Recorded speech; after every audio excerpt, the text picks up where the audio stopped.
August 29, 1942, west of Henderson Field, Guadalcanal. The sound isn't the whine of a bullet or the crump of a mortar. It's the distant, agonizing drone of an American C-47 Skytrain, climbing out of the airfield the Americans call Henderson. Private First Class Kenjiro Tanaka, 28th Infantry Regiment, doesn't look up. His hands are raw, fingernails cracked and packed with black mud. He's digging, not a foxhole, but at the base of a banyan tree searching for edible roots. The American aircraft is a constant droning reminder. They fly, they eat, he digs. Just 3 weeks ago, Tanaka had landed on this god-forsaken island. He was part of the Ichiki Kyono Detachment's second echelon, arriving just after Colonel Ichiki's disastrous, pride-fueled frontal assault on the American perimeter. Tanaka's unit had found what was left of them. Hundreds of bodies tangled in the barbed wire at the mouth of the Ilu River, which the Americans called Alligator Creek.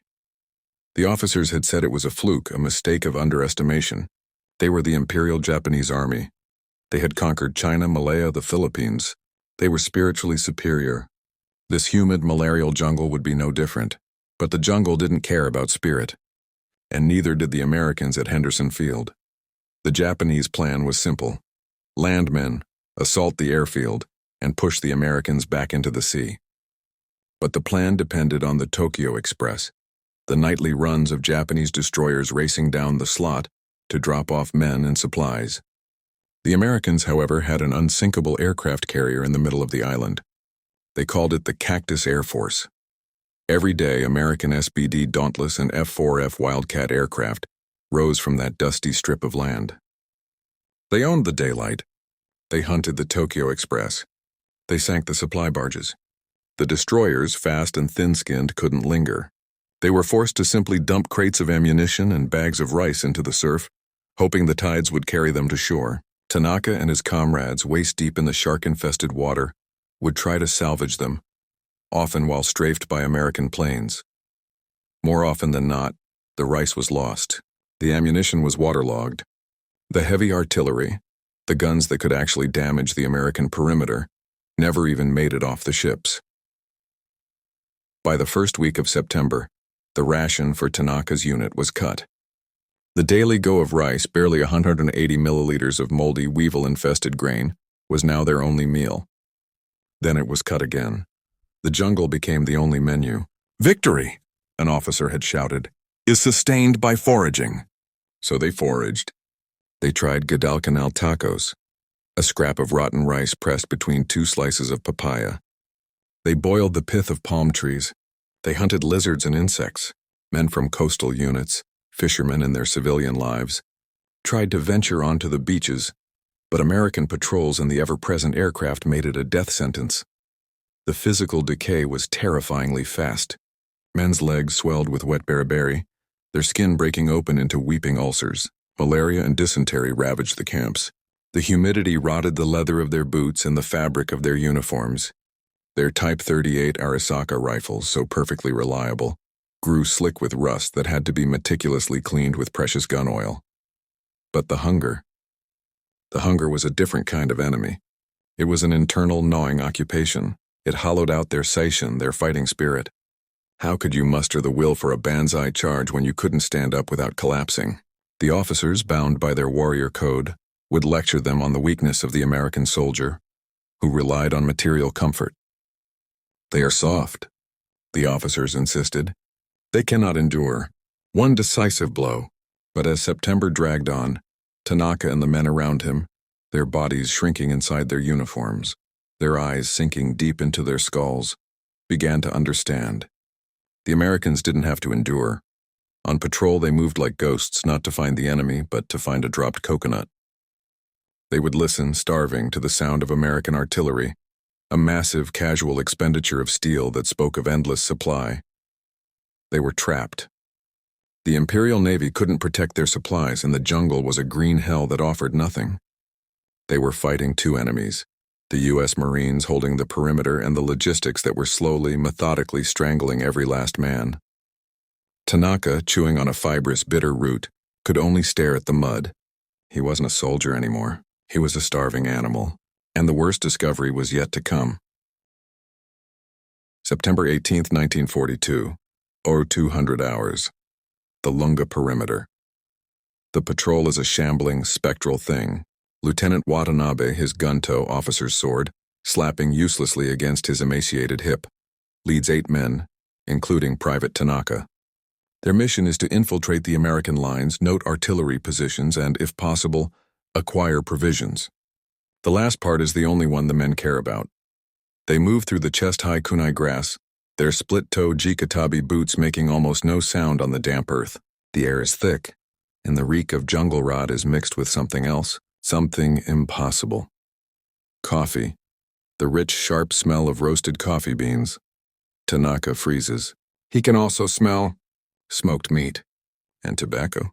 It's coming from a small ravine just ahead, used by the Americans as a forward listening post and apparently a trash heap. Watanabe gestures with his hand. 2 fingers forward. Crawl Tanaka and another man, Private Eto, slither on their bellies to the lip of the ravine. They peer over. What they see breaks their minds. It isn't a supply dump. It's a garbage pit. In the faint moonlight, Tanaka sees a mountain of refuse.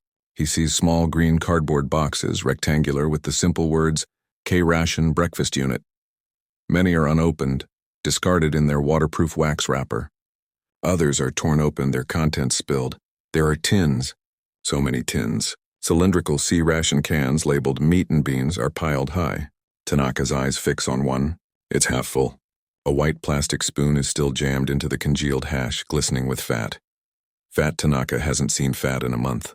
His stomach clenches with a pain that is half hunger, half unbelievable rage. Ito nudges him, his eyes wide with a kind of religious terror. He points. There are piles of hard biscuits, some with single bite marks taken out. There are small olive drab packets of Chesterfield cigarettes, tossed aside with half the pack remaining. And then, the ultimate luxury, dozens of dark brown D-ration bars, a fortified chocolate so dense the Americans often complained it was too hard to eat. Here they were discarded like stones. This is not a supply depot. This is what the Americans throw away. The realization is a physical blow.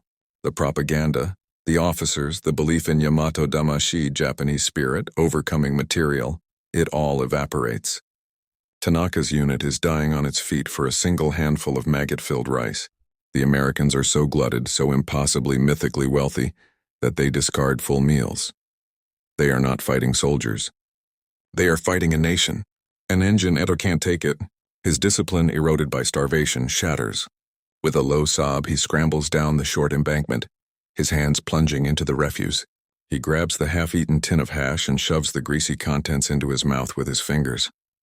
A lazy American voice cuts through the dark, not 50 yards away. You hear that switch? Sounds like a pig in the slop. A pause. Then the metallic, unmistakable ka-ching of an M1 Garand's empty clip ejecting, followed by the slide of a new one locking home. The American hadn't even bothered to keep a full weapon trained on the darkness. Light 'em up, the voice says. A blinding white flare pops overhead, hissing, illuminating the ravine in a ghostly, chemical daylight. Eto is frozen, his face a mask of mud and hash, his eyes wide with terror. Got one! The crack of the M1 Garand is deafening. Eto is thrown backward, the stolen tin clattering against the rocks. Lieutenant Watanabe screams, retreat, Tatai. Tanaka grabs the front of Eto's ruined tunic and drags him backward, bullets snapping through the kunai grass around them. They retreat into the jungle, carrying their wounded man, but Tanaka's mind is still back in the pit. It wasn't the rifles or the artillery that defeated them. It was the C-Rations.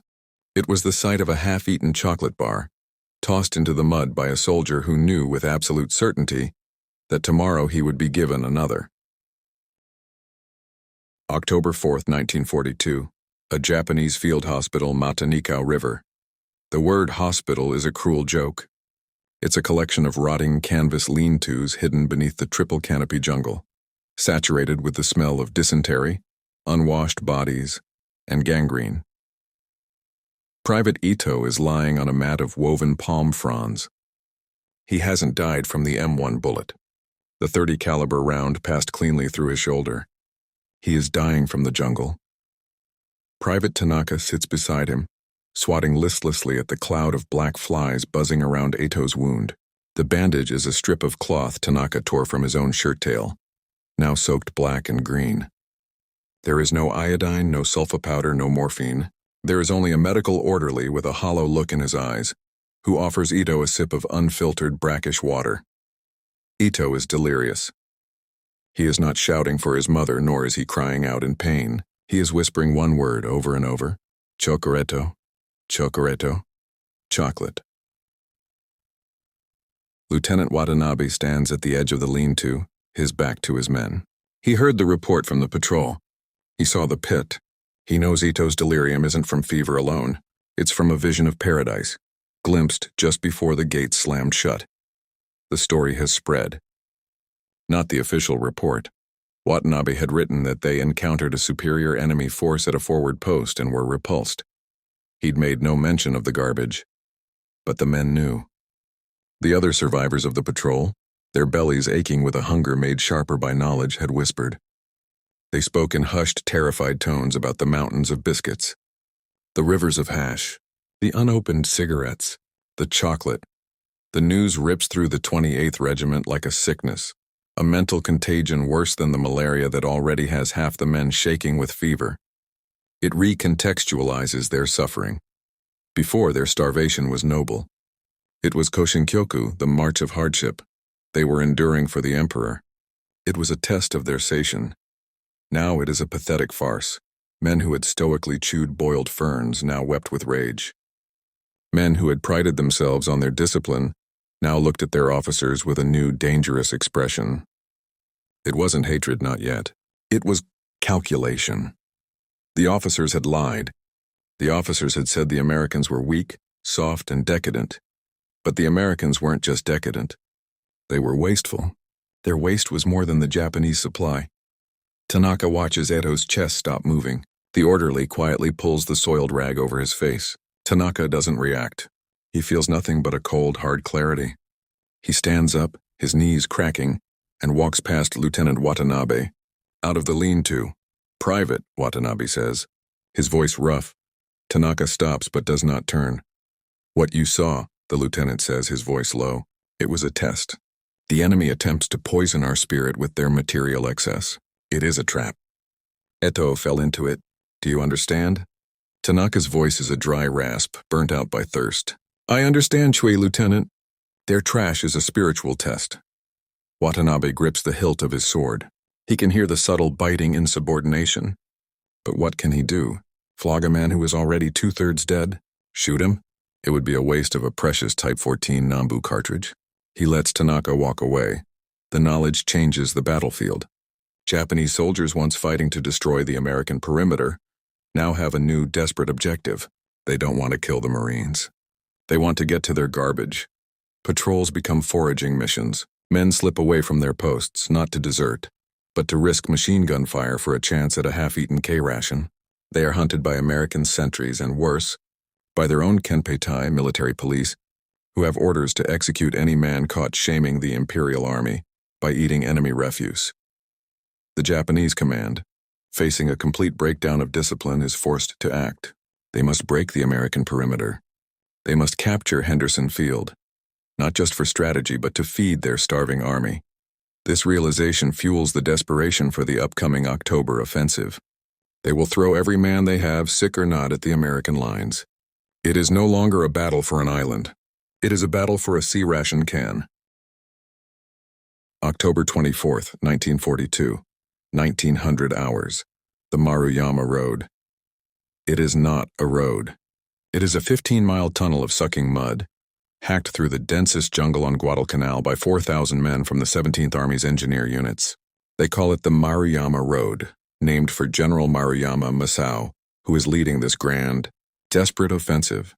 Private Tanaka is one of 7,000 men stumbling, sliding, and crawling along this track. This is Lieutenant General Hyakutake Harukichi's masterstroke. While one force faints at the Matanikau, Maruyama's main body, the entire 2nd Infantry Division, will march through the impassable jungle to strike the Americans' soft southern flank. The plan, on paper, was brilliant. The reality is a living nightmare. The trail is a morass. Men, already weakened by months of starvation, sink to their waists in mud. The heaviest weapons, the Type 92 70mm battalion guns and Type 96 150mm howitzers, The only things that can truly challenge the American 105s are abandoned, their wheels swallowed by the jungle. The men tasked with carrying the heavy shells simply collapse and die beside their burdens. Tanaka's uniform is no longer a uniform. It is a collection of sodden, fungus-eaten rags. His Arisaka rifle feels like it weighs 40 kilos. His only ration for the past 2 days has been kopek, a foul-tasting mush made from the heart of a fern. His stomach is not just empty, it has begun to consume itself. The hunger is a constant shrieking siren in his skull that drowns out the officer's commands. Around him, the 2nd Division is an army of ghosts. Their sation is gone, replaced by a single base instinct. They are not marching toward Henderson Field to capture it for the Emperor. They are marching on the American kitchen. The stories from Tanaka's patrol have become a core belief for the entire army. Beyond the next ridge, there are mountains of food. The plan is for a coordinated night attack. But the jungle has destroyed their timetable. The units are scattered, lost, and late, but they attack anyway. 200 hours. The edge of the jungle overlooking the American line. Tanaka's company lies flat.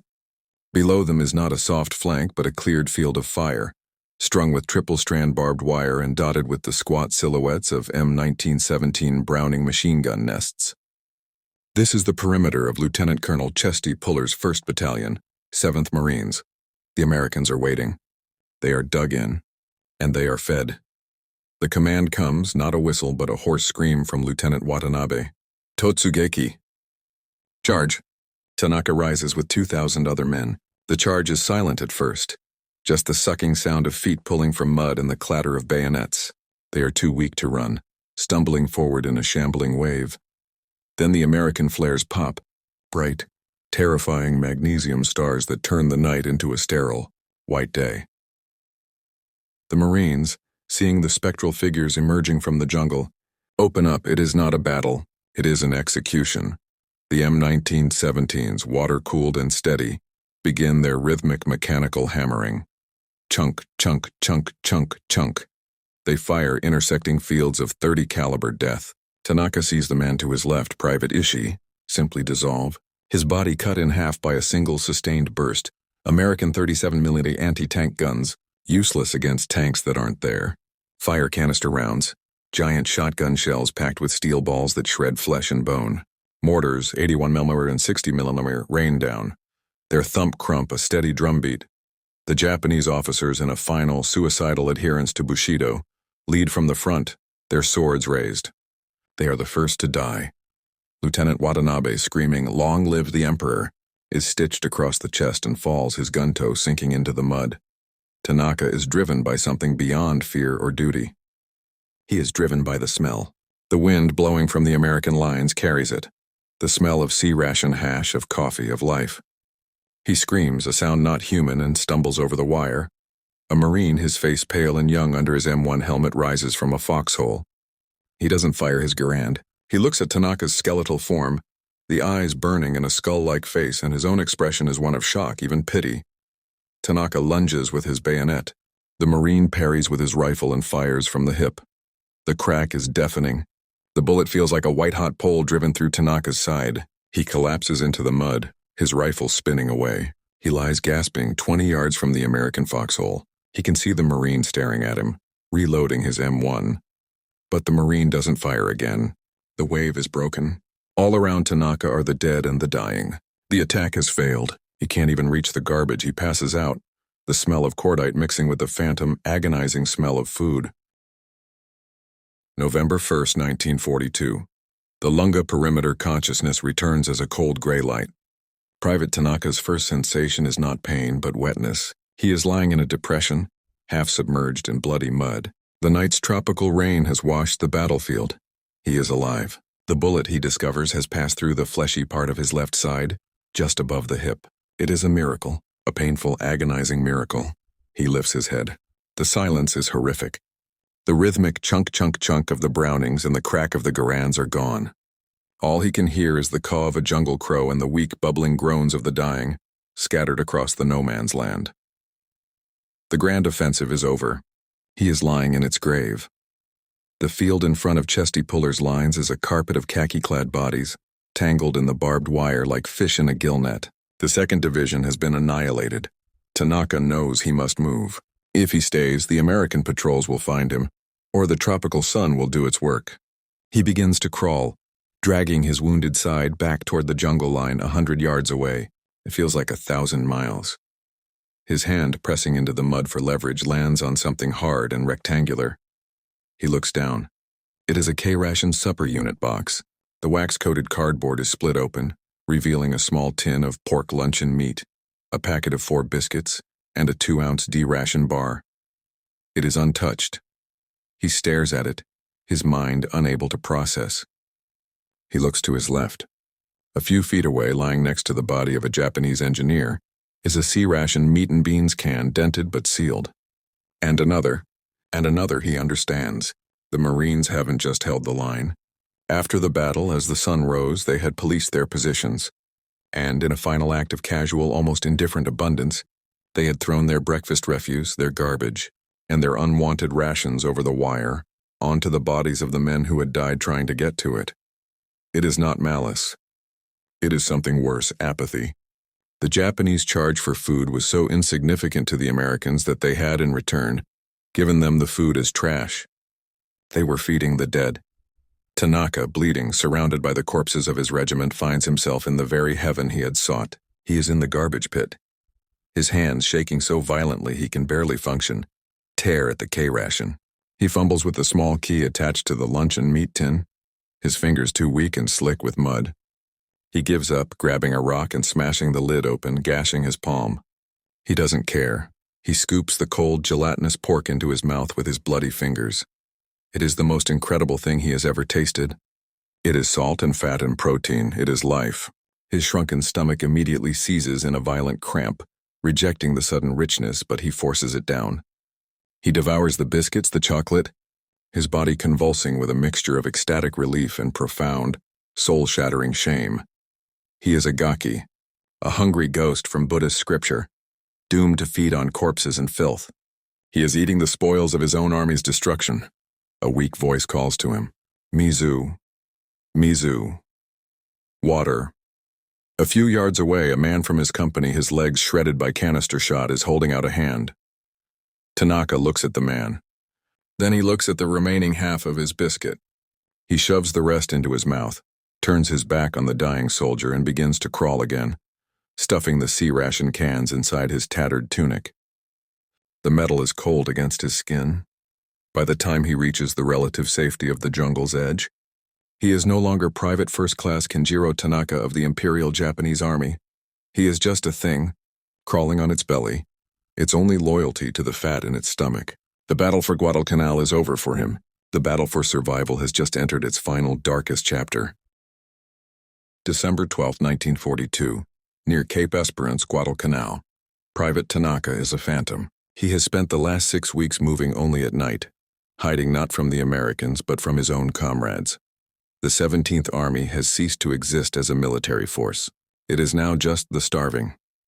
The survivors of the October offensive and the new, unfortunate reinforcements who had been landed without supplies have scattered into the jungle.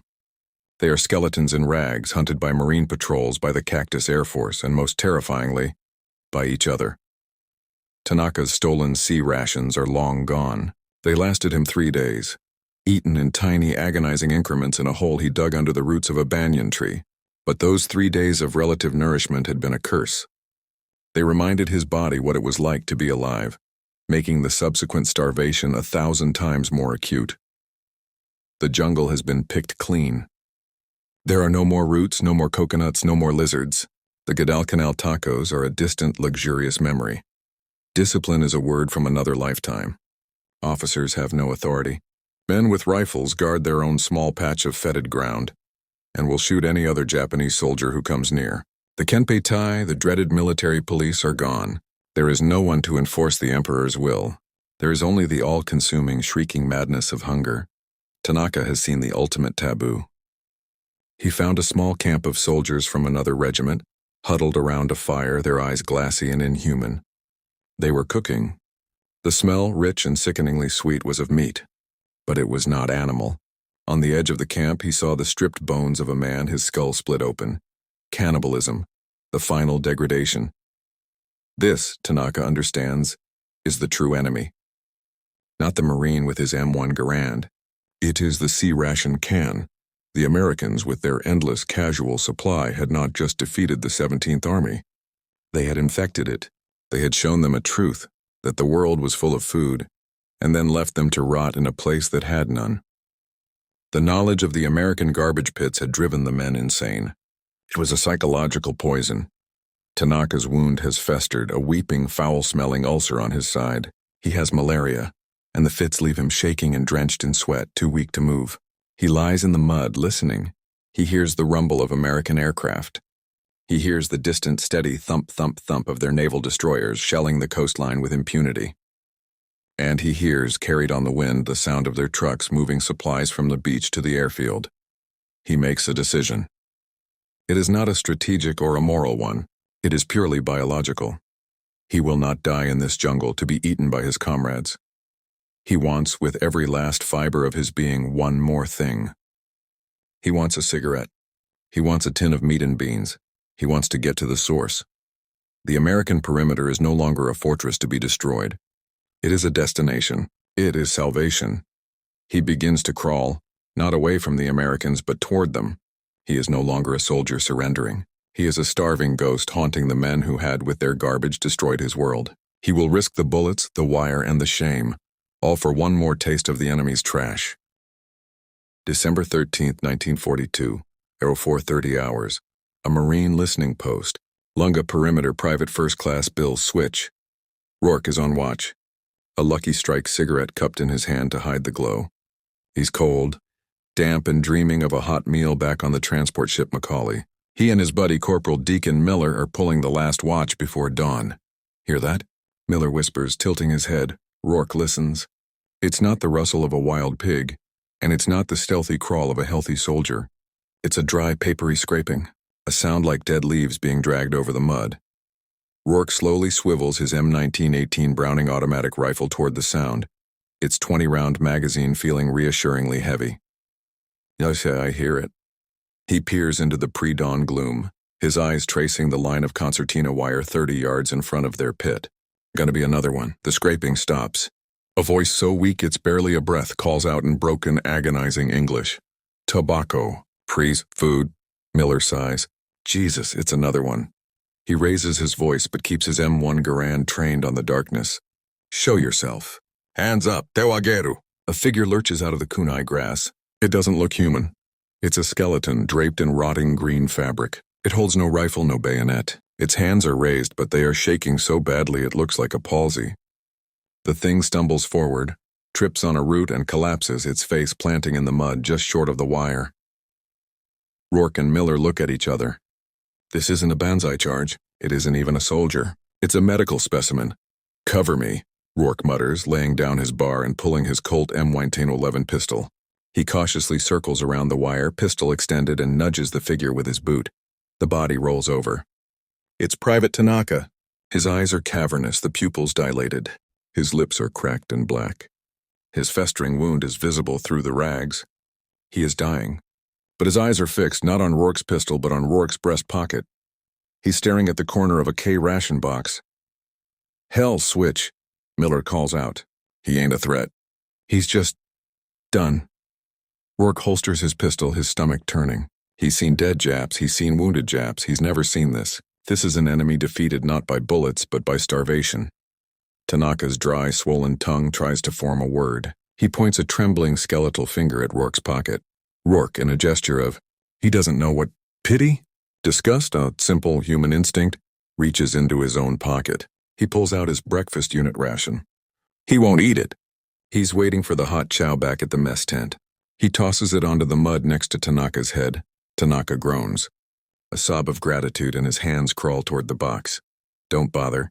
Pal, Rourke says quietly, as two other Marines come up to drag the prisoner back. You'll get a hot meal at the aid station. Hotter than this crap anyway. But Tanaka doesn't understand. He seizes the box. As the Marines lift him by the armpits, his body as light as a child's, his head lolls back. He sees the American perimeter. It's not just a line of foxholes. Behind it, he sees stacks, mountains, pallets of C-Rations stacked 10 feet high. Crates of 105mm artillery shells piled like cordwood.